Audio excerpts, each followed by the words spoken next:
Muy buenas tardes, estimados alumnos. ¿Qué tal? ¿Cómo están? Bienvenidos a una nueva clase del curso de literatura.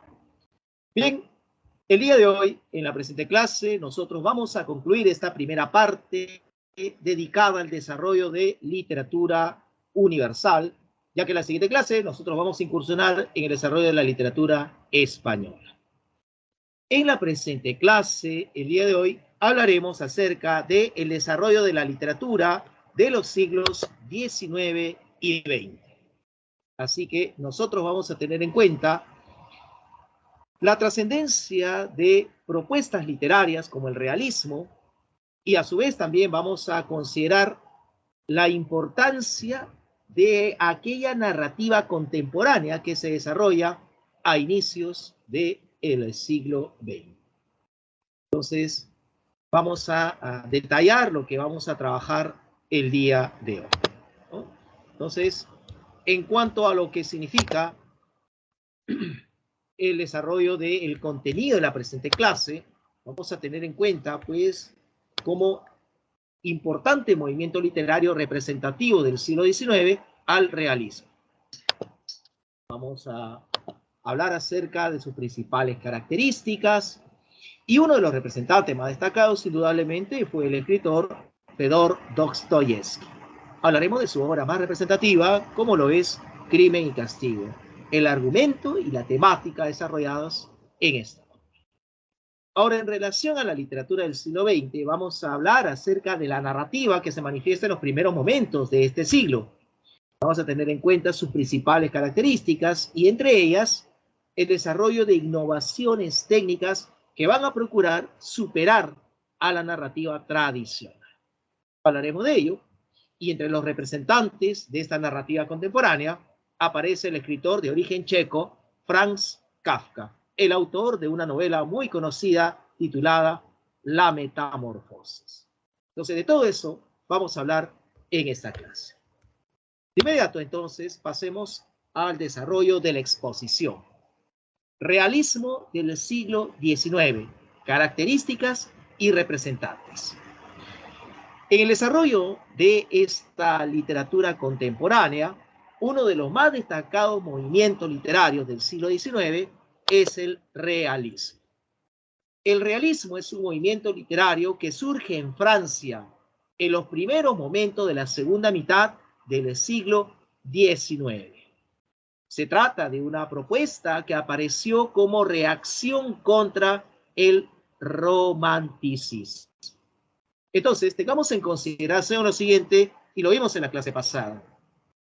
Si el romanticismo presentaba como una importante característica la preeminencia de la subjetividad, esto es, emociones y sentimientos como el amor, el realismo como propuesta propone lo contrario, ya no ahondar en esa subjetividad, propone, en este caso, destacar un elemento que será, en este caso, la objetividad. ¿Y qué entenderemos por objetividad? Objetividad se entiende por representar la realidad tal como es. O sea, el realismo como propuesta literaria busca brindar a los lectores una imagen fidedigna de la realidad. Para lograr entonces ese objetivo, los escritores del realismo van a recurrir a la descripción detallada. Van a describir minuciosamente aspectos como el ambiente social, el contexto histórico y sobre todo las conductas y vivencias de los personajes. Entonces, eso es lo que propone el realismo. El realismo, como ustedes bien acaban de escuchar, surgió inicialmente en Francia. Entre los representantes de ese realismo francés aparecerán escritores, como es el caso de Henry Bale. Henry Bale es más conocido por su seudónimo, el seudónimo de Stendhal. Stendhal es considerado uno de los iniciadores de ese realismo. Es el autor de la novela titulada Rojo y Negro. Rojo y Negro desarrolla una historia en la cual el protagonista es Julien Sorel, un muchacho pueblerino que asume los hábitos, asume la carrera sacerdotal para buscar ascender socialmente. Sin embargo, en el desarrollo de ello, se aprecia el actuar inescrupuloso de este personaje, como el hecho de enamorar a mujeres de alta sociedad para poder escalar, reitero, en la sociedad francesa de la época. Finalmente, acusado de intento de homicidio, este personaje será condenado a muerte. Entonces, Stendhal es uno de los representantes e iniciadores de ese realismo francés. Otro importante exponente es Honoré de Balzac. Balzac es el autor de un compendio novelístico titulado La Comedia Humana. En la Comedia Humana vamos a encontrar varias obras y una de las más importantes es aquella que lleva por título Papá Goriot. Papá Goriot narra la historia de un hombre sacrificado, al cual peyorativamente lo conocen como Papá Goriot, el cual vive en un edificio rodeado por personas de dudosa procedencia. Es así entonces como a ese edificio llega a vivir un muchacho llamado Eugenio de Rastignac. Eugenio de Rastignac conoce entonces la historia de Papá Goriot, un hombre que posee cierto dinero, ciertos bienes, pero estos bienes se los entregará a sus hijas cuando éstas atraviesen una serie de problemas de orden económico. Las hijas de Papá Goriot están casadas con hombres de la alta sociedad. Miren el sacrificio de Papá Goriot, pero cuando éste cae enfermo, las hijas no acuden a verlo por orden de sus respectivos maridos, a tal punto que los últimos momentos de Papá Goriot serán pues vistos por este personaje, este joven llamado Eugenio de Rastignac. Entonces, eso es lo que podríamos hablar en cuanto a esta novela Papá Goriot. Sigamos con los representantes y aquí aparece Gustave Flaubert. Flaubert es el autor de una novela muy reconocida del realismo francés. Su título, Madame Bovary, ¿no? La historia de Emma, una muchacha que de tanto leer esas novelas románticas desea y aspira a vivir una serie de aventuras de esa tendencia. Sin embargo, la realidad es totalmente distinta. Se casa con un médico rural llamado Charles Bovary, llevando una vida que ella nada de eso. Tratando de escapar de esa realidad rutinaria, Madame Bovary decide optar por los amoríos de algunos hombres y tiene relaciones extramatrimoniales con León y posteriormente con Rodolfo. Como ella vivía en medio de la fantasía, se llena de deudas y cuando pide a sus amantes, ninguno le presta dicha ayuda. Agobiada por toda esta situación, determina quitarse la vida consumiendo. Entonces, es también el realismo francés. Pero ¿qué pasa con el realismo francés? El realismo se difunde por el resto de Europa, alcanzando gran trascendencia en territorio ruso. Y en Rusia aparecerán importantes exponentes de esta propuesta literaria. Es el caso de León Tolstoy, autor de la novela Guerra y Paz. Fedor Dostoyevsky también aparece en Crimen y Castigo, y ya en forma tardía, el autor de la obra titulada Madre. Entonces, todo lo mencionado antes del realismo, vamos a centrar nuestra atención en el realismo y en uno de sus representantes. Aquí aparece el escritor Dostoyevsky, el autor de Crimen y Castigo. Hablemos algo de Dostoyevsky. Dostoyevsky nació en Moscú, para ser exactos, en el año 1821.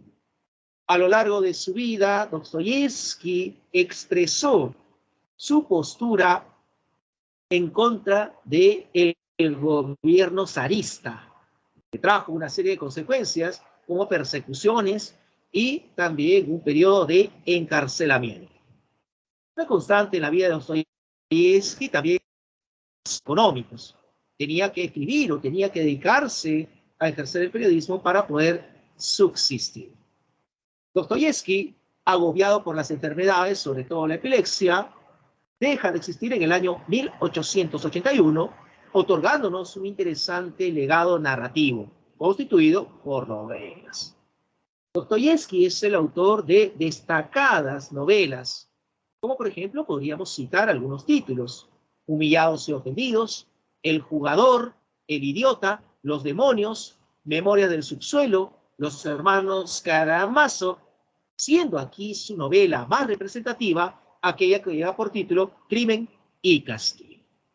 Muy bien, entonces, antes de profundizar acerca de detalles, aspectos y otros en torno a Crimen y Castigo, debemos destacar por qué Dostoyevski tiene una gran consideración dentro de la literatura universal, por qué él ha alcanzado una gran trascendencia, porque a Dostoyevski se le va a considerar como el iniciador de la novela psicológica. Entonces, cuidado con el micrófono, por favor, gracias. Entonces, ¿por qué el escritor es considerado el iniciador de la novela psicológica? Porque su propuesta literaria, porque su obra refleja con gran intensidad el complicado mundo interior de sus personajes y al mismo tiempo se propone realizar un profundo análisis de las vivencias psicológicas que experimentan esos mismos personajes. En ese sentido, entonces, lo que vamos a realizar a continuación es destacar las principales características de la narrativa de Dostoyevski. ¿Por qué se caracteriza su obra? ¿Por qué se caracterizan sus novelas? Porque, en primera instancia, el autor propone un profundo análisis de la subjetividad de sus personajes. Y cuando hablamos de su subjetividad, hablamos de los aspectos psicológicos o de los diversos conflictos internos que experimentan estos personajes. Otro aspecto que aparece en la narrativa de Dostoyevski es la tendencia hacia lo dramático. Ahora, entiéndase por dramático no solamente aquello relacionado con lo trágico y lamentable. Entiéndase por dramático esa tendencia a, de alguna manera, resaltar el género dramático. O sea, la obra de Dostoyevski tiene elementos del género dramático. Habíamos dicho en nuestra primera clase que el género dramático se definía como la representación de las acciones a través del diálogo y el movimiento. Diálogo, ojo. Entonces, ¿qué hace en su narrativa Dostoyevski? Incorpora ese elemento, el diálogo. Entonces, hay diálogos intensos en las obras de Dostoyevski y a través de esos diálogos, los personajes intercambian sus opiniones, sus puntos de vista, sus diversas posturas. Por eso es que el autor ruso le otorga importancia a esos diálogos. Entonces, cuando ustedes miren esta característica, tendencia hacia lo dramático, significa que se destaca un elemento del género dramático, que en este caso son los diálogos. Muy bien. ¿Qué más apreciaremos en la obra de Dostoyevski? El autor nos pone de manifiesto una serie de preocupaciones morales y religiosas y además resalta la solidaridad con el sufrimiento humano. Los personajes obviamente no pueden ser ajenos al sufrimiento, al dolor que experimentan los otros. Y estos personajes demuestran empatía con ese sufrimiento y el dolor de los otros personajes. Finalmente, otro aspecto que aparece dentro de la narrativa de Dostoyevski y que es una característica resaltante es la religiosidad atormentada. Cuando los personajes están atravesando situaciones difíciles, incluso situaciones límite al aspecto religioso. Por ejemplo, la lectura de pasajes bíblicos, o el hecho de hacer penitencia, o invocar a Dios. Entonces lo religioso aparece vinculado con lo tormentoso, ¿no? Ese punto era lo que quería expresar. Todo ello caracteriza a la narrativa de Dostoyevski. Muy bien, entonces, dicho esto, de inmediato, hablemos a continuación acerca de el argumento de Crimen y Castigo.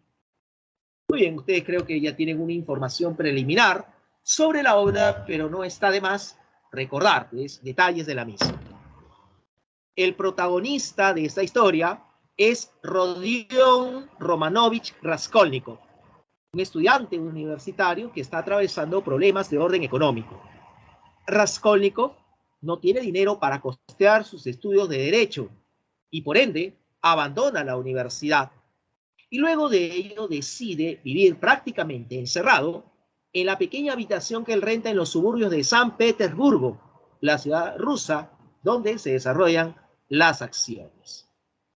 Encerrado en su habitación y basándose en su formación intelectual, Raskolnikov empieza a generar una serie de conceptos e ideas y ha establecido una clasificación para los seres humanos. Para Raskolnikov hay dos tipos de seres humanos: los seres humanos superiores y los seres humanos inferiores.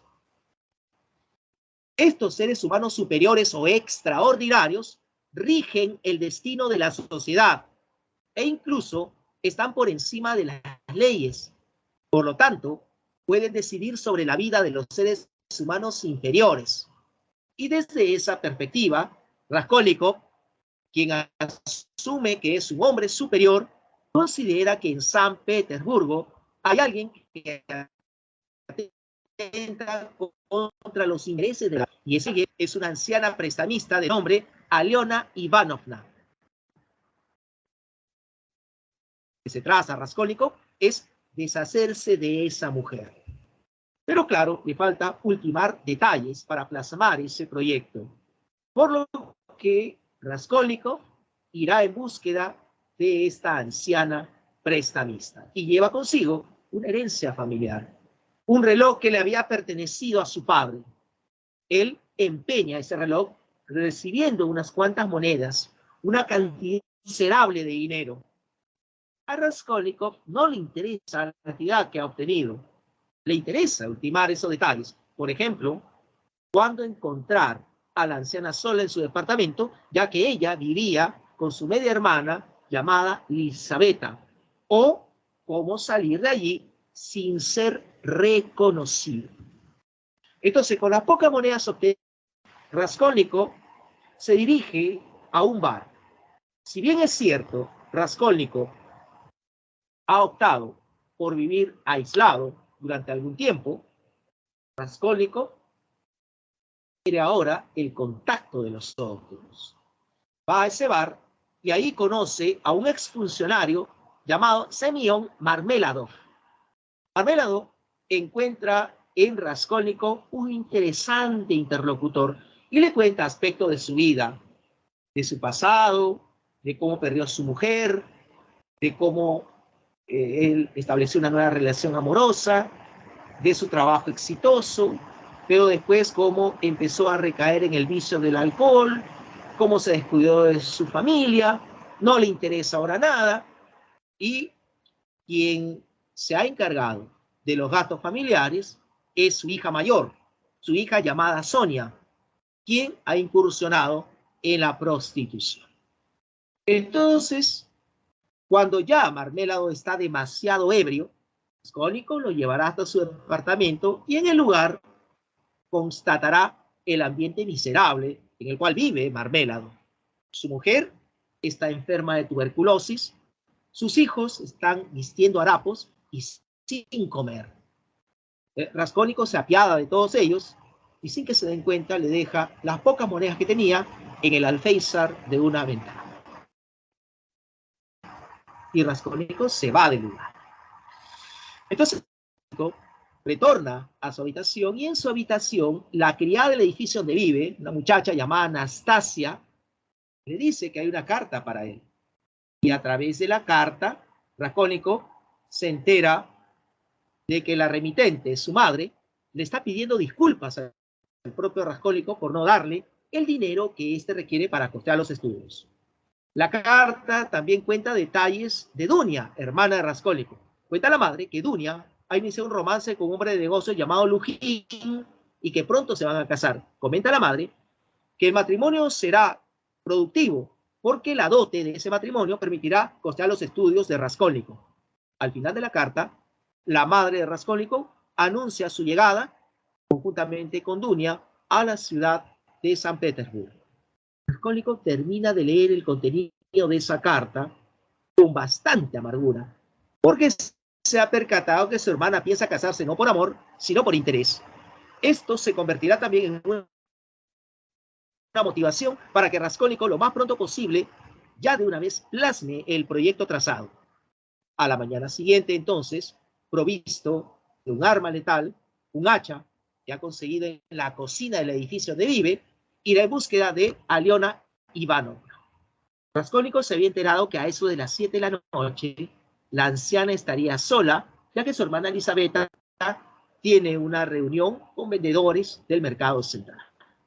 Y así entonces Raskolnikov acude al departamento de la anciana llevando consigo un paquetito. Entonces, cuando la anciana recibe al visitante, ella siente bastante recelo. ¿Y por qué siente recelo? Porque ese muchacho ha estado allí el día anterior. Y sin embargo, Raskolnikov le dice que necesita dinero y que ha llevado a empeñar una pitillera de plata y le entrega el paquete. La anciana entonces recibe el paquete. Raskolnikov poco a poco ingresa en el departamento, cierra la puerta, pero de ello no se ha percatado la anciana. La codicia puede más, quiere abrir ese paquete.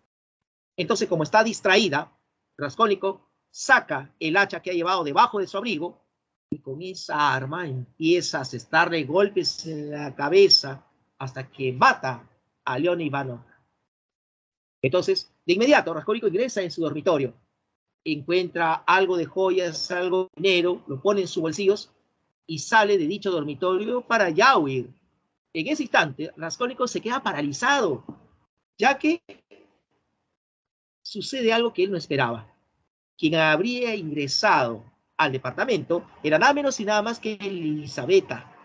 Elisabetta, al entrar, ha encontrado muerta a su hermana y ha quedado en shock, paralizada, sin decir nada. Más aún, cuando ve al asesino.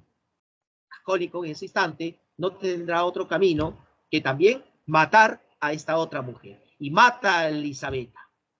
Allí mismo se da cuenta del error que había cometido. No había puesto el cerrojo a la hora de entrar. Por eso entró Elisabetta.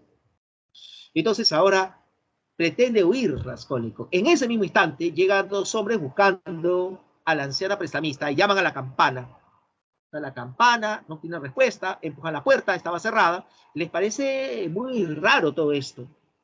Los hombres buscan al conserje y descienden las escaleras debido a que el departamento de Aliona Ivanovna estaba en un edificio superior. Esto será aprovechado por Raskolnikov, quien baja las escaleras y, para suerte suya, encuentra un departamento vacío que estaba siendo remodelado y pintado. Allí ingresa y se esconderá en dicho lugar, evadiendo al conserje y a los visitantes quienes subían las mismas escaleras. Raskolnikov entonces los evade, se va a la calle y a duras penas llega a su habitación. Su habitación tendrá pues una serie de delirios, una noche tormentosa en la que vive, y a la mañana siguiente, entonces, muy temprano, Nastasia, la criada, le dice a Raskolnikov que hay una citación para él. Debe apersonarse a la comisaría. Raskolnikov pensaba que ya lo habían descubierto, pero como hombre superior debe afrontar esta situación y va de inmediato.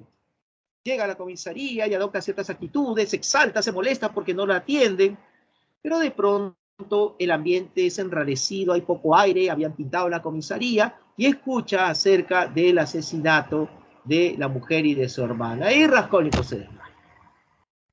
Se despierta, ¿no? Exige atención y al final, ¿para qué lo habían citado? No tenía nada que ver con el asesinato. La dueña del edificio exigía que Raskolnikov pague su deuda. Él se compromete a pagarla, firma un pagaré y sale de la comisaría. Tras salir de la comisaría, piensa, seguramente me han sacado para hurgar en mi habitación. Pensando en ello, retorna a dicha habitación y encuentra que todo estaba en su lugar. Ahí de inmediato Raskolnikov razona y piensa, ¿no? Aquí está mi pantalón que utilicé en el asesinato. Las bastas están manchadas con sangre, así se ven las hilachas. Corta todo eso, lo echa a la estufa, busca un hueco en la pared y lo llevará consigo. Va a la calle y en un jardín poco transitado lo esconderá debajo de una gran piedra. Raskolnikov entonces empieza a aflorar cierta sintomatología que evidencia estadios de enfermedad. Sí, Raskolnikov estaba enfermo. ¿Enfermo de qué? No lo sabremos en realidad, no podría especificarlo. Escalofríos, fiebres, sueños prolongados, se desmayaba, etcétera, ¿no? Lo más probable, la enfermedad se debía a esa falta de alimentación. Esa es lo que prevalecía en San Petersburgo de ese entonces. Bueno, entonces vamos a ver cómo los amigos de Raskolnikov estarán muy preocupados por él, ¿no? Entre ellos, su gran amigo de la universidad, Razumikin, y otros amigos como Samiotov y Zosimov, quienes lo visitarán constantemente. Raskolnikov, por otro lado, se entera a través de Razumikin, su mejor amigo, que es Porfirio Petrovich, un juez de instrucción, el que indagará sobre los detalles de ese asesinato. Así veremos cómo Porfirio Petrovich será en un personaje que acosará constantemente a Raskolnikov. Entabla discusiones con él, lo hace exaltarse, le pide calma, luego mira atentamente sus reacciones, lo pone también en situaciones difíciles, etcétera, ¿no? Con la intención de descubrir, pues, a este asesino. Raskolnikov muchas veces solía entonces salir de su habitación para recorrer calles, puentes, mercados, plazas de la ciudad, tratando de no pensar en lo que había pasado o en el acoso de Porfirio Petrovich. En una de esas salidas se percata que un carruaje ha atropellado a un hombre. Ese hombre era Marméladov. Él, Raskolnikov y otras personas llevan al exfuncionario Marméladov a su departamento, pero su muerte era inevitable. Finalmente murió. Ahí aparece Sonia. Sonia y Raskolnikov acentúan su vínculo de amistad. Entonces vamos a ver cómo se convertirán en personajes muy cercanos. Sucede que después del incidente llegan a la ciudad la madre y la hermana de Raskolnikov. Él está incómodo con la presencia de ellas, pero no es porque no las quiera, sino porque quiere alejarlas, repugnante como un asesino. Le invitan a una cena y él participa. Participa no porque quiere estar cerca de los suyos, participa para poner fin a la relación entre Dunia y ese hombre de negocio Lujin. Logra al final su objetivo. Pero de pronto empieza a aflorar ese sentimiento de remordimiento en Raskolnikov que se hace más intenso con el constante acoso de Porfirio Petrovich. Raskolnikov necesita contarle a alguien lo que ha pasado, lo que ha hecho. Y encuentra en Sonia la persona idónea. Y a ella le confiesa lo que había realizado. El asesinato de la usurera y de su hermana. Al escuchar esto, muy sorprendida, Sonia le recomienda a Raskolnikov que haga penitencia y que luego se entregue a las autoridades. Mientras acontecía ello, vamos a ver cómo también el propio Porfirio Petrovich, en una ocasión, cuando visita a Raskolnikov, le dice directamente: yo sé que tú eres el asesino, así que no tienes por qué ocultarte más. Lo mejor sería que tú mismo te entregues a las autoridades. Teniendo en cuenta todo ello, entonces Raskolnikov finalmente se despide de su familia y se entrega a la justicia. Raskolnikov será castigado y su castigo será ir a Siberia a realizar trabajos forzados durante 8 años. De tal manera entonces que durante ese tiempo en prisión, Sonia, quien se enamoraba de Raskolnikov, decide abandonar la prostitución y decide estar al lado del hombre a quien ama. Pero acontecen varios hechos durante la estadía en prisión. Por ejemplo, Raskolnikov odiaba a los otros reos porque él se consideraba un ser superior. Los reos también adoptarán una actitud parecida, despreciarán a Raskolnikov. Lo cierto es que Raskolnikov enfermará y luego se recuperará, enterándose de lo que había sucedido durante ese tiempo de enfermedad. Su madre, por ejemplo, había perdido la razón y finalmente había muerto. Su hermana, Dunia, había iniciado un nuevo romance, en esta ocasión con el mejor amigo de Raskolnikov, el muchacho Razumikín. Entonces, vamos a ver cómo Sonia, quien estaba al pendiente de Raskolnikov, de pronto un día ya no lo visitará. Y entonces será un golpe anímico bastante duro para Raskolnikov. Raskolnikov extrañará la presencia de Sonia. Entonces pasa el tiempo y Sonia logra recuperarse. Y lo vuelve a visitar. Raskolnikov estará muy emocionado a tal punto de abrazar fuertemente a Sonia. Ya no lo puede evitar más, no lo puede negar más. También Raskolnikov se ha enamorado de Sonia. Incluso tiene un trato diferente para los reos y ellos le hablan amicalmente. ¿Qué había pasado entonces? Raskolnikov se da cuenta de que no era un hombre superior, era como cualquier otro hombre. Y al final entonces vamos a ver cómo el amor les permite dar una nueva oportunidad a Raskolnikov y a Sonia. Pero claro, ello será motivo para otra novela, según el narrador. Y así es como finaliza Crimen y Castigo.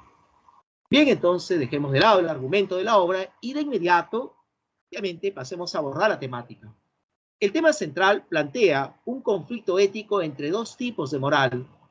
Una moral intelectualista, antihumanitaria, y una moral humanitaria. Ese es el tema principal. Entonces nosotros debemos entender ese conflicto interno que experimenta Raskolnikov. Principios intelectuales antihumanitarios, los cuales plantean desprecio hacia los seres considerados como inferiores, y por otro lado están sus convicciones más humanitarias. Estas últimas se van a acentuar gracias a Sonia. Sonia se convierte en un personaje influyente en Raskolnikov. Es ella quien lo acerca al cristianismo. Ahora, por otro lado, hay una serie de sentimientos expuestos: amor, compasión e incluso culpa. Sentimientos que acercan al personaje Raskolnikov a esa esfera cristiana, lo que le otorga un matiz mucho más humanitario. Esto en cuanto al tema principal. En la novela se aprecian otros temas, como es el caso del amor. El amor aparece como factor de regeneración moral.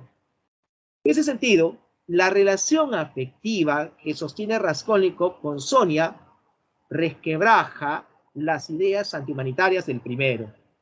El amor que le profesa Sonia le permite a Raskolnikov reconocer su error moral y el fracaso de su supuesta superioridad. Sonia, simbólicamente hablando, representa la luz de la esperanza cristiana en el fondo del abismo de la culpa.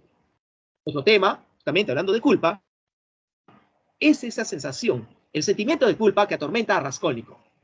Raskolnikov, después de haber cometido el crimen, experimenta algo que no había anticipado. Por lo tanto, Raskolnikov empieza a sentirse atormentado, a vivir inmerso en la angustia, impulsado por el temor y por los remordimientos. Esto no debía ser así, ya que él era un hombre superior, según su perspectiva. Pero acontece todo lo contrario. Y por ende, entonces, cuando él sucumbe a la culpa, seremos testigos del desmoronamiento de esos postulados teóricos y de sus convicciones humanitarias. Finalmente, dentro de la temática se alude a la pobreza y los problemas sociales. La pobreza, entiéndase, como un factor que determina el comportamiento de los personajes. Entonces, Sonia y Raskolnikov son un claro ejemplo de ello. Porque si Raskolnikov no hubiese sido pobre, no hubiese generado esas ideas y no hubiese llegado a matar. Sonia, si no hubiese atravesado problemas económicos, es muy posible que no hubiese incursionado en la prostitución. ¿Me cuenta? Entonces es un factor determinante. Y por otro lado, aparecen, sumado a todo este ambiente de pobreza y de miseria, los problemas sociales, ¿no? Problemas sociales, como es el caso del alcoholismo y la prostitución, en forma de entrega en el año 1866, es una novela extensa y compleja. Para una mejor comprensión de ella, se ha creído conveniente apreciarla desde dos niveles de lectura. Por lo tanto, en el nivel superficial vamos a poder apreciar el desarrollo de una trama policial, ya que se hace alusión al asesinato, la investigación y la posterior sanción social para el culpable. Siendo así una novela policial, entonces esta mantiene la intriga a lo largo de la historia y también pone manifiesto el clásico juego entre el gato y el ratón, ¿no? Es una analogía de lo que acontece con Porfirio Petrovich y Raskolnikov. Ahora, en el nivel mucho más profundo de la obra, vamos a poder apreciar el conflicto interno de orden ético y psicológico que experimenta el personaje principal, Raskolnikov. Siendo entonces Crimen y Castigo una novela psicológica, el foco de interés obviamente será la mente y las preocupaciones morales del protagonista Raskolnikov. Bien, con ello cerramos esta parte dedicada al realismo, a Dostoyevsky y a Crimen y Castigo. Hablemos a continuación acerca de la narrativa del siglo XX, características y representantes. En los primeros momentos del siglo XX se impone el desarrollo de esta narrativa contemporánea. ¿Por qué se caracteriza la narrativa contemporánea? Bueno, esta se ha de caracterizar fundamentalmente porque, disculpen un ratito, propone una visión universal e histórica del hombre. O sea, el hombre aparece como un centro de interés, destaca su problemática, los conflictos que éste experimenta a lo largo del tiempo, etc. Entonces, las historias se centran en el hombre y las diversas situaciones que éste experimenta.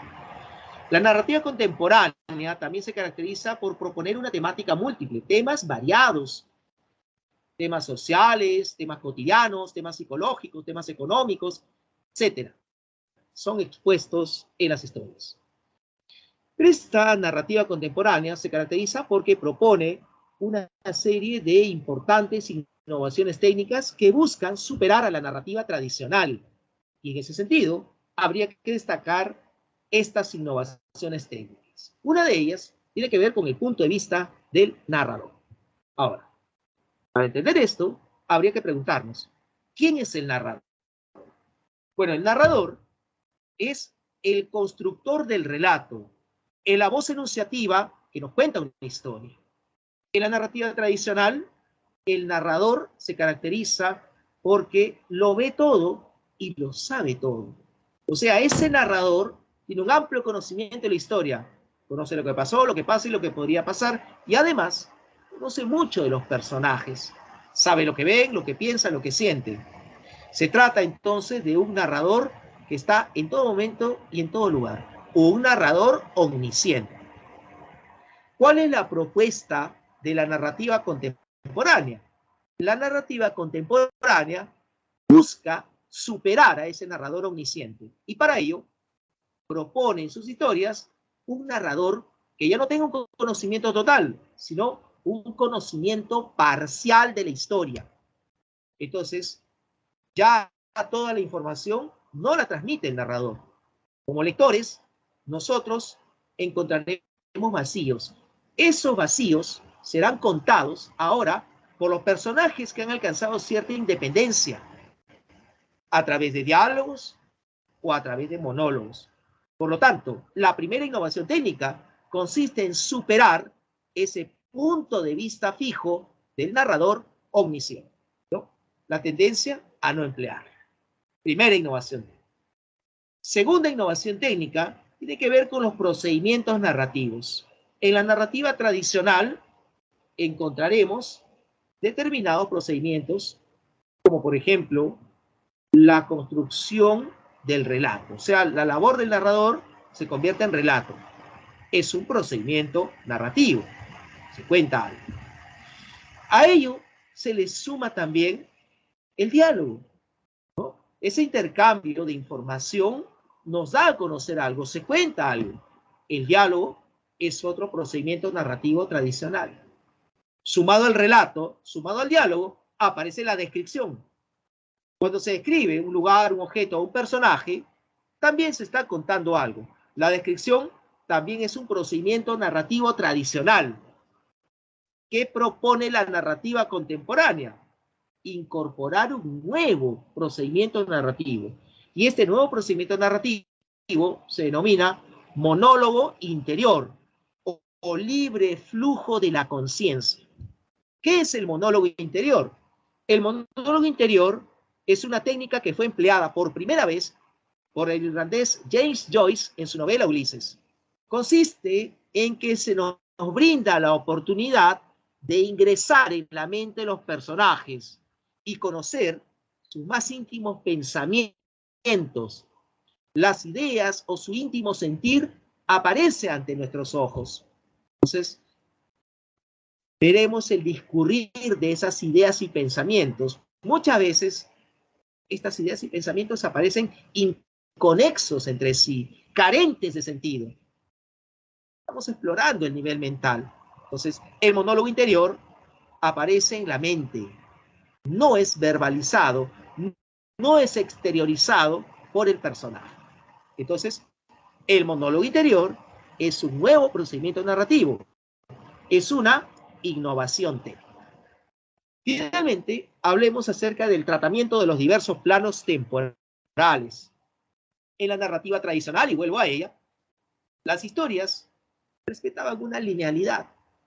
O sea, mantenían la siguiente secuencia: inicio, nudo, desenlace. Entonces había una linealidad narrativa. Eso aparece en la narrativa tradicional.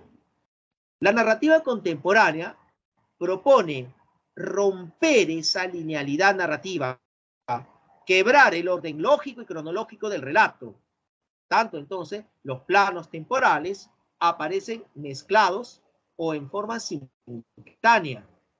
Hay cambios constantes de tiempo y de espacio. De esa manera, vamos a ver cómo, por ejemplo, destacan esos constantes saltos temporales, como el del pasado al el del presente, perdón, al pasado, para luego volver a ese presente. Un salto temporal conocido como flashback, o aquel salto temporal del presente al futuro, a algo que sucederá y se vuelve al presente. Este salto al futuro se denomina flash forward. Entonces, estamos hablando de un tratamiento distinto del tiempo debido a la influencia que ha ejercido el cine en la literatura. Estas son las importantes innovaciones técnicas. Vuelvo a la anterior diapositiva y aquí aparecen destacados representantes.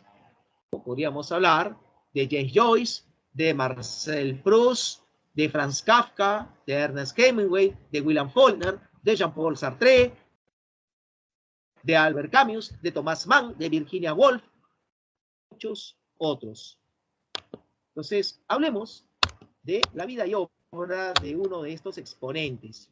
Esto nos remite a hablar acerca de la metamorfosis del escritor de origen checo, Franz Kafka.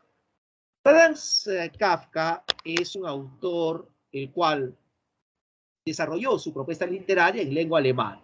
A través de ella expone la angustia y el absurdo en la vida del hombre contemporáneo. Es el autor de destacadas obras como Un médico rural, El castillo, América y El proceso. Su obra más emblemática, indudablemente, es aquella que lleva por título La metamorfosis. Entonces, recordemos la historia que nos presenta Kafka a través de la metamorfosis. El protagonista es un viajante de comercio llamado Gregorio Samsa. Gregorio Samsa, una mañana lluviosa, despierta transformado increíble e inexplicablemente en un insecto. Entonces vamos a ver cómo Gregorio, inmerso en sus reflexiones, no se preocupa por su actual apariencia, sino por sus implicancias. Teme perder su empleo, ya que él es el único miembro de la familia que se dedica a trabajar. Entonces, mientras él está pensando en todo ello, los padres estarán preocupados, ya que Gregorio no ha salido de su habitación, no ha tomado desayuno y no se ha ido a trabajar.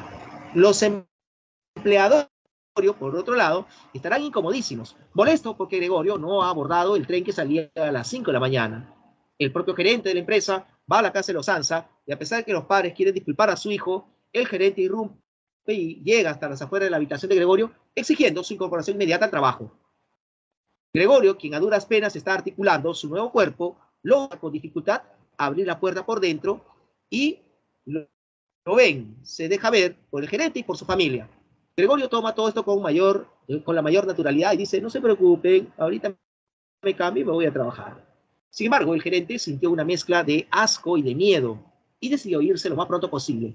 Gregorio trata de ir detrás del gerente, puesto que no quiere perder su empleo, pero su padre se lo impide porque él cree que Gregorio quiere agredir al gerente. Le enseña los puños con la intención de agredirlo y Gregorio muy lentamente retrocede a su habitación. Prácticamente vivirá encerrado casi durante el desarrollo de toda la historia, salvo un par de ocasiones que tiene la oportunidad de salir. Entonces, lejos de ser comprendido o de ser escuchado, marginarán a Gregorio, tanto el padre como la madre.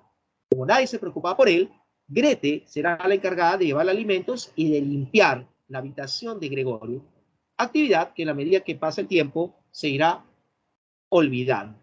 Y entonces Gregorio, para evitar sentir el rechazo de su hermana, solía esconderse debajo de un mueble y debajo también eventualmente de una especie de sábana, para que no sea visto.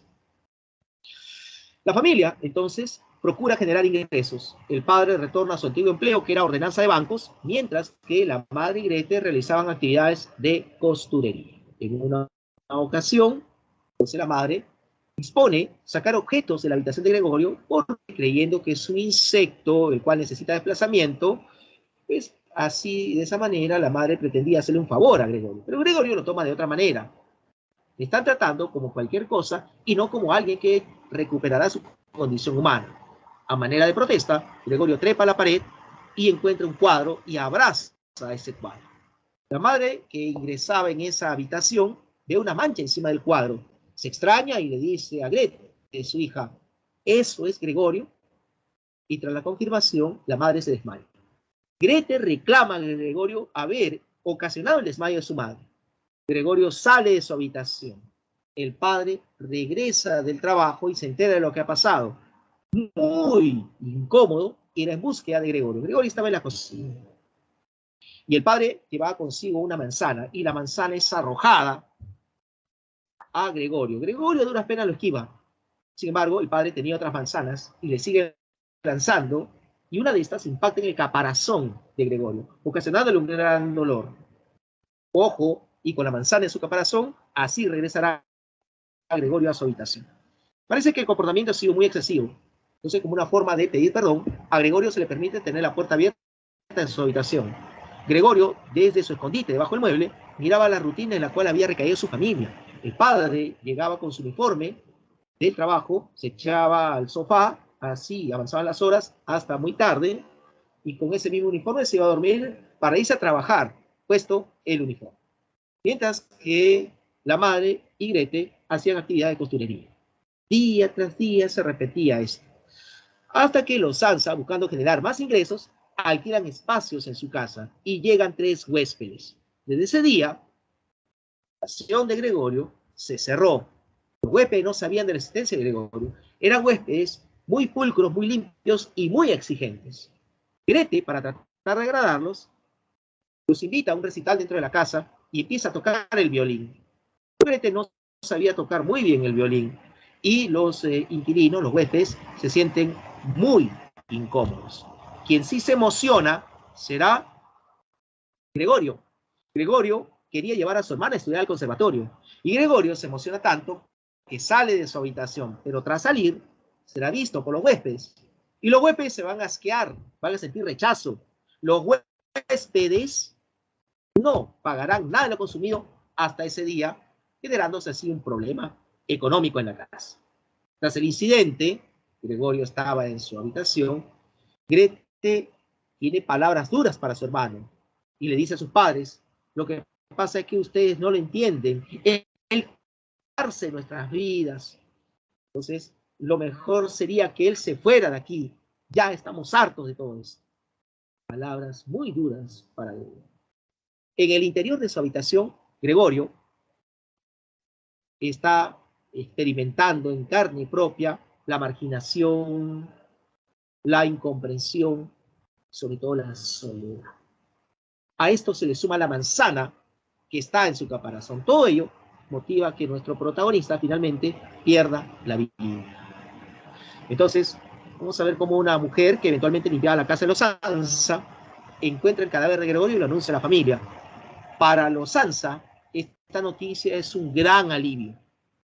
Ya muerto Gregorio, la familia decide juntar el poco dinero que han obtenido, juntan y se van de paseo los tres, el padre, la madre y Grete. Mientras paseaban, los padres piensan en mudarse a un departamento más pequeño y cuando ven que Grete está ya más grande, consideran que está en edad de casarse. Así finaliza la metamorfosis. ¿Cuál es el tema principal de esa novela? El tema principal es la alienación del sujeto moderno que conduce a una automatización de su vida cotidiana. Bueno, es la desnaturalización, es perder nuestra esencia para convertirnos en algo que no somos, o al menos que no queremos. Ese es el tema principal.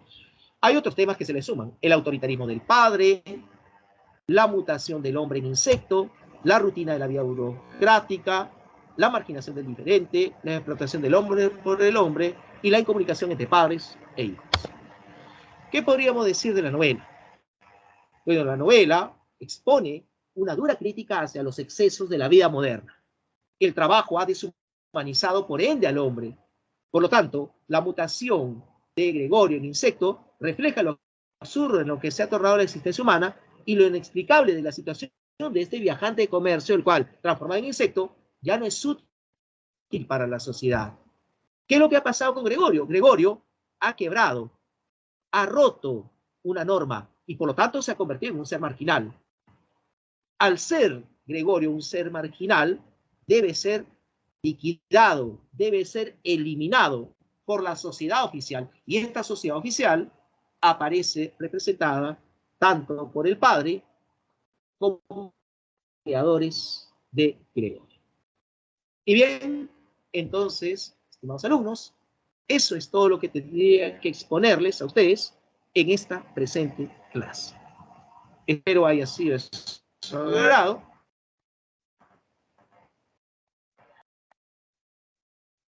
Y bueno, si tienen... Y si no, en tal caso, resolvamos pues las preguntas propuestas para esta presente semana.